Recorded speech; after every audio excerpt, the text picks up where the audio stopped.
SY0-701 versus SC-900. Which is harder and which one actually pays more? Let's break it down. The most important difference? SY0-701 is technical and hands-on, while SC-900 focuses on theory and cloud security fundamentals. In terms of difficulty, Security Plus is a 7 out of 10 with its labs and threat analysis.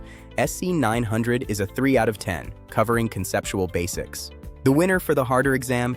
Definitely SY0-701. When it comes to your paycheck, Security Plus roles like security analyst pay between $65,000 and $95,000. SC-900 roles typically start lower. For a higher starting salary, SY0-701 takes the lead again.